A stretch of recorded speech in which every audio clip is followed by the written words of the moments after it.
Tell me, who doesn't know about Blank Space?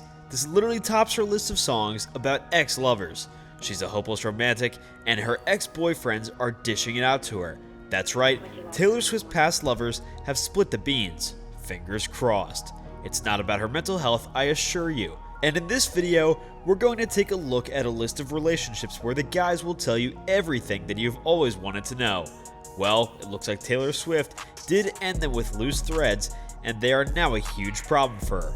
It brings me to the question, do we really know this woman behind the music? Let's find out what her exes have to say. Stay tuned until the end of the video for a rundown of the wildest Taylor Swift dating stories. At number 1, Joe Jonas. This has had the most impact on the singer's music and presence in the media. Why is that? Because apparently the singer's first major celebrity relationship and real heartbreak. They dated back in 2008. About the split up, Joe shared these words, quote unquote, "I never cheated on a girlfriend. It might make someone feel better to assume or imply that I've been unfaithful, but it is simply not true. Maybe there were reasons for the breakup. Maybe the heart moved on.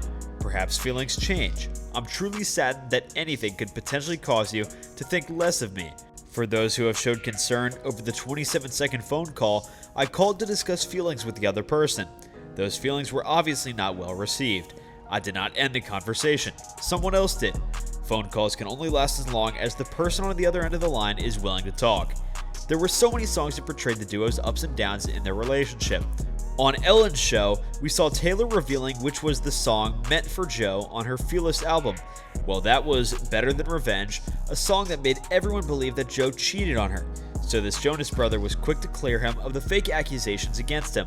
This was Taylor's most problematic song, which was clearly evident. She referred to Camille Bell, who was reportedly Joe's ex-girlfriend.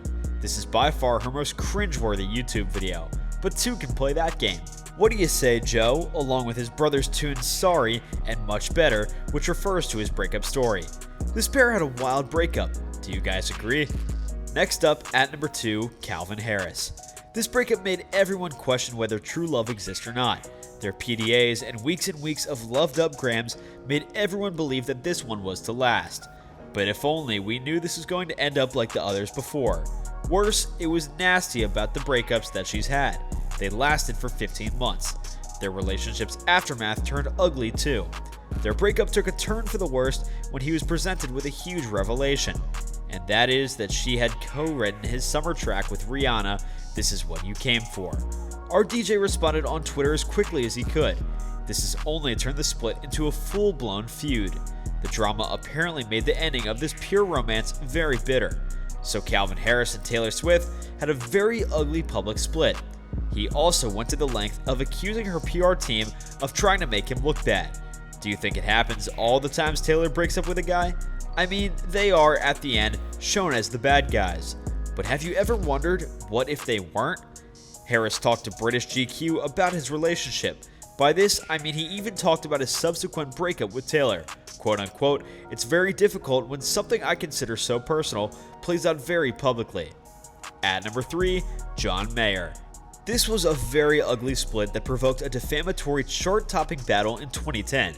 Considering how they are known for kissing and telling, it was not so surprising to see how the events turned out to be. Yep, you heard it right, the collaborators in Half My Heart.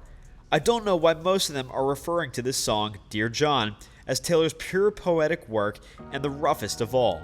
In every video, she states clearly what the reason was, and so she did in this video. She implied because of their 10-year age difference that Crooner called it quits. He said in 2012 that he was humiliated by her cheap songwriting. In a Rolling Stone interview, he talked about the humiliating experience, saying, quote unquote, "It made me feel terrible because I didn't deserve it. I'm pretty good at taking accountability now, and I never did anything to deserve that. It was a really lousy thing for her to do. I never got an email, I never got a phone call, I was really caught off guard, and it really humiliated me at a time when I'd already been dressed down. I mean, how would you feel if, at the lowest you've ever been, someone kicked you even lower?" John is no less, since he also clapped back with the track Paper Doll. This focuses on Swift's hit 22. This does not end here, guys, since in 2016 we can see Mayer on Twitter evidently showing their continuous animosity when he cursed the day that the pop star was born. But like every time, she's learned to brush it off, or rather shake it off. Are these killer revenge tunes and heartbreak ever going to end? We do hope so. What do you guys think? Comment down below. To be young and in love is something, but things only seem to turn nastier as she falls in love, and in love, and in love again.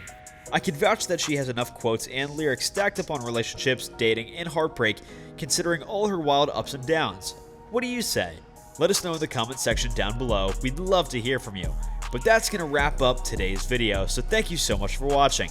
If you enjoyed the video, consider leaving a like and subscribing to the channel for more videos just like this. See you guys next time. Thank you all for watching.